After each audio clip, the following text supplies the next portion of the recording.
Good morning, students. Welcome to your 10th class. I am your biology teacher. Today I am going to start your first chapter, that is the life process. Life process, we are going to discuss the criteria to decide whether something is alive. How can we say something is alive? How can we say these are the living things, these are the non-living things? All living things move without the help of any external help. Okay, which are the non-living things? We have to give them the force. हमें उनको force देना पड़ता है ताकि वो एक जगह से दूसरी जगह पर जाएं. जैसे किसी व्हीकल को ही मूव करना है, then we are putting in that side engine. ठीक है, तो उसमें हम इंजन उसमें फिट किया होता है ताकि वो क्या कर सके, वहाँ से उसको क्या मिले, फोर्स मिले और वो क्या करे, रन करे. उस पर क्या है, जो लिविंग थिंग्स हैं उनके लिए हमें कोई फोर्स नहीं अप्लाई करना होता. वो क्या करती हैं, मूवमेंट उनकी बॉडी में अपने आप होती है. कुछ मूवमेंट्स हैं जो हमें दिखाई देती हैं, सम मूवमेंट्स आर नॉट विजिबल. जो मूवमेंट क्या है, वी आर मूविंग, हम चल रहे हैं, हमारे हाथ पाँव मूव कर रहे हैं, that movements are visible. But the movements which are occurring inside the body, like the process of the which one process is like the respiration हो गया, in that case digestion हो गया, in that case some cellular movements are there. वो सारी movements क्या हो रही हैं, inside the body हो रही हैं, वो हमें दिखाई नहीं देती. तो इन सबको शो करने के लिए we have a proper term that is called the life process. What is the life process? Life process is the basic process in the living organism which are necessary for maintaining their life. That process is जो हमारी life को maintain करने के लिए बहुत ज़्यादा need में होते हैं, बेसिक प्रोसेस हैं, उन सबको हम क्या बोल देते हैं, we are calling them the life process. The basic life process which one? We have to survive, then what we need the food. It means in the scientific term we can say that the nutrition. After that nutrition we have to digest that. Then the second life process is the digestion. Then what is the necessary for the another thing for the living things, that are the respiration and the you have to not to be confused in the respiration and breathing. Breathing is the inhaling and the exhaling of the gases, and respiration is the breakdown of the food. And the next process is the transportation. What is the transportation? What things we eat that are digested, then we have to pass them to all the body parts, so that is called the transportation. आप वैसे भी देखते हो कुछ सामान हमें एक जगह से दूसरी जगह पे पहुंचाना होता है, तो हमें किस चीज़ की ज़रूरत होती है, we need some things, that is the transportation. That something like that हमारी बॉडी में भी एक जगह से दूसरी जगह को जो चीज़ जाती है उस प्रोसेस को हम क्या बोल देते हैं, that is called the transportation. Transportation करता कौन सा ऑर्गन है, that is occurring by the heart. तो हमने जो खाना खाया, that all the chemicals will dissolve in our blood, हमारे ब्लड में एब्जॉर्ब हो जाती हैं, तो उसके बाद वो कहाँ पे पास ऑन होना शुरू हो जाता है, to all our body parts. Now last process is a excretion. Undigested part है, ठीक है, फूड का, उसको क्या करना है, बॉडी से बाहर निकालना है, वेस्ट प्रोडक्ट, तो उसे क्या बोल देते हैं हम बेटा, उसको excretion. And the next is the nutrition that we will discuss in the detail. Nutrition is the process of taking by an organism and its utilization by the body to build the body. Nutrition है क्या, वो process है जो हम खाना खा रहे हैं, ठीक है, हमने खाना लिया, उसको क्या किया, बॉडी ने यूटिलाइज़ किया. क्यों यूटिलाइज़ किया, क्यों किया, ताकि वो हमारी बॉडी को बना सके. हमारी बॉडी को प्रोटीन्स की ज़रूरत है, विटामिन्स की ज़रूरत है, कार्बोहाइड्रेट्स की ज़रूरत है. तो अगर हमारी बॉडी में इनमें से किसी भी चीज़ का लैक हो जाए, या इनमें से कोई भी चीज़ हमारी बॉडी में क्या है, कम है, तो हमें क्या होता है, फिर हमें हमें वीकनेस फील होती है तो हमें क्या करना पड़ता है, हमें उस चीज़ की क्या खानी पड़ती हैं, टैबलेट्स खानी पड़ती हैं। तो उस चीज़ को हमें क्या करना है, टैबलेट्स खाने के बजाय we have to check the proper diet.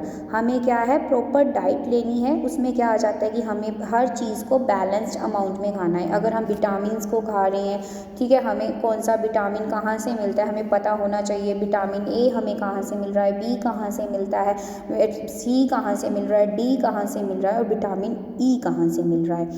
ठीक है, तो वो सारी चीज़ें हमें पता होनी चाहिए। और कौन सा विटामिन हमारी बॉडी को क्या करने में हेल्प कर रहा है वो भी हमें पूरी क्या होना चाहिए, पता होना चाहिए। उसी तरह प्रोटीन किस चीज़ में हेल्प करती हैं, हमारी बॉडी में जितना भी रिपेयरिंग का काम है उस काम को करने में कौन हेल्प करता है, हमारे प्रोटीन्स हेल्प करती हैं।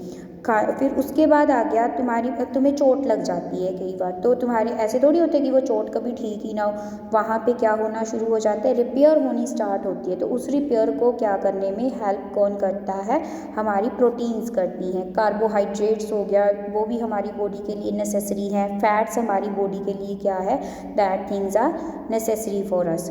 Life on earth depend upon the carbon based molecules and most of the food are also carbon based molecules. हमारी लाइफ है जो वो टोटली किसके ऊपर डिपेंड कर रही है, कार्बन मोलिक्यूल के ऊपर डिपेंड कर रही है। और जितना भी हम खाना खाते हैं, चाहे वो हम चीनी ही खा रहे हैं, वो चीनी भी किससे बनी हुई है, कार्बन से बनी हुई है। उसका फॉर्मूला भी क्या है, C12H22O11। आप लोग ग्लूकोज पीते हो, वो भी क्या है, वो भी फॉर्म ऑफ क्या है, कार्बन है। मीन्स कि आप जितने भी कार्बोहाइड्रेट्स खाओगे आपको उनमें क्या मिलेगा, कार्बन मिलेगा ही मिलेगा। वही कार्बन जो हमारी बॉडी को भी रिक्वायर है, वही कार्बन किसको और उसकी रिक्वायरमेंट किसको है, और प्लांट्स को भी है। क्योंकि प्लांट्स तो अपना खाना किसकी प्रेजेंस में ही बनाते हैं, कार्बन डाइऑक्साइड की प्रेजेंस में ही बनाते हैं वो अपना सारा खाना। इसका क्या मतलब हुआ कि डायरेक्टली इनडायरेक्टली ह्यूमन बींग्स किसके ऊपर डिपेंड है, कार्बन के ऊपर डिपेंड है। और प्लांट्स क्या है, डायरेक्टली किसके ऊपर डिपेंड कर रहे हैं, कार्बन के ऊपर डिपेंड करते हैं। The outside raw material use by the organisms are food, water and air. जो आउटसाइड रॉ मटीरियल क्या होता है, आप कोई भी प्लांट लगा रहे हो, ठीक है, प्लांट इन द सेंस की कोई चीज़ बनाने लगे, घर ही बनाने लगे, तो घर बनाने के लिए तुम्हें सबसे पहले क्या चाहिए होगा, रॉ मटीरियल में क्या आ जाएगा, सीमेंट, सरिया, है ना, ब्रिक्स वगैरह, these all things are the raw material. उसी तरह लिविंग ऑर्गेनिज्म को भी किस चीज़ की ज़रूरत है, लिविंग ऑर्गेनिजम्स का रॉ मटीरियल क्या है, you have to make your body healthy body, तो then you also need the raw material. That raw material is the food, water and air. खाना तुम्हें क्या दे रहा है, एनर्जी दे रहा है। वाटर तुम्हारे लिए क्या है, बहुत ज़्यादा नेसेसरी है। एयर के साथ तुम क्या कर रहे हो, you are doing the respiration, breathing कर रहे हो, कार्बन डाइऑक्साइड बाहर निकाल रहे हो, ऑक्सीजन क्या कर रहे हो, आप अंदर ले रहे हो, ठीक है। उसी तरह क्या है, न्यूट्रिशन की तो हमने बात कर ली। अब ये न्यूट्रिशन कैसा है, क्या कैसे हो सकता है, उसमें we are discussing the modes of nutrition. Mainly modes of nutrition क्या है, nutrition is of the two types, चाहे तो वो ऑटोट्रोपिक होगा, जहाँ क्या होगा वो हेट्रोट्रोपिक होगा। ऑटोट्रोप से क्या मतलब है, ऑटोट्रोप में क्या, ऑटो का क्या मतलब होता है, अपने आप, ठीक है, ऑटोमेटिक। यू आर सेइंग ना, this thing is my toy is the automatic, just like that. Auto का मतलब क्या है, अपने आप। ऑटोट्रोपिक न्यूट्रिशन का मतलब क्या हो जाएगा, जो अपना खाना खुद बना रहा है। ऐसे तो हम बोल सकते हैं कि ह्यूमन बीइंग, हम भी तो है ना गैस जलाते हैं और उसमें अपना खाना बनाते हैं, तो हम भी ऑटोट्रोप हुए, नो नेवर, ऐसा नहीं होता। ऑटोट्रोप का मतलब क्या है कि they are collecting the all raw material, ठीक है, that is from the environment. तो ऑर्गेनिज्म क्या कर रहा है, simple inorganic substance like the carbon dioxide हो गया, वाटर हो गया, उन सबको यूज़ करके अपना खाना क्या कर रहा है, बना रहा है। That is the autotrophic nutrition. Which organisms are doing the autotrophic nutrition, that are the bacteria हो सकते हैं। मेनली हम किसकी बात करते हैं, all the green plants, the plants which are having the green colour, they are having the chlorophyll. In the 9th class you have already done what is the site for the photosynthesis, that is the chloroplast. The present in the chlorophyll. तो वो क्या करते हैं, वो chlorophyll की help से sunlight और क्या लेते हैं, minerals and water they are taking from the soil, absorb करते हैं। हम पढ़ेंगे in the next step, in the next video, in the next topic we will discuss about this thing कि कैसे वो अपना क्या करते हैं, they are taking the water from the top of the plant, that thing is called the ascent of SAP.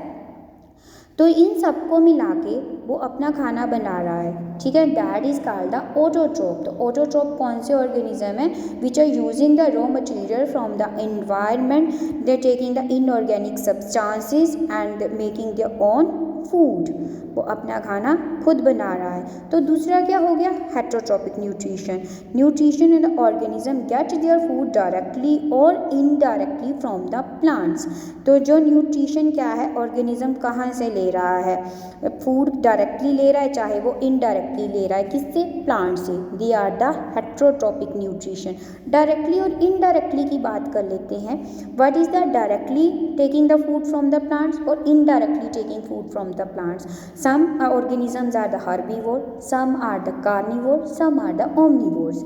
Then which are the herbivore organism? Herbivore organism are taking their food directly from the plants. वो अपना खाना सीधा कहाँ से ले रहा है, plant से ले रहा है ना। तो अब इनडायरेक्टली कैसे हुआ, which are the carnivore. Carnivore क्या करते हैं, they are eating the herbivores. तो इनडायरेक्टली वो क्या हुआ, किसके ऊपर डिपेंड हुए, प्लांट्स के ऊपर डिपेंड हुए। अगर हर्बीवोर्स ना हो, प्लांट्स को कौन खा रहा है, हर्बीवोर्स खा रहे हैं, हर्बीवोर को कार्निवोर्स खा रहे हैं। अगर हर्बीवोर्स ही ना होते तो कार्निवोर्स को खाना नहीं मिलता, क्योंकि हमें पता है, we know that the carnivores are taking the flesh of the animals. तो वो फ्लैश उसी की खाएगा जो घास खा रहा है, ठीक है। इसलिए क्या है, डायरेक्टली और इनडायरेक्टली जो हेटेरोट्रॉपिक ऑर्गेनिज्म है वो किसके ऊपर डिपेंड करते हैं, they are depending upon the plants. Next is the types of the heterotrophic nutrition. There are the main three types of the heterotrophic nutrition. They are the saprophytic, parasitic and the holozoic nutrition. Mainly वो क्या है, तीन तरह के होते हैं, या तो सैप्रोफाइटिक होंगे, ठीक है, या पैरासाइट होंगे, या क्या होंगे, होलोजोइक होंगे। That will be discuss in the next lecture. Thank you students.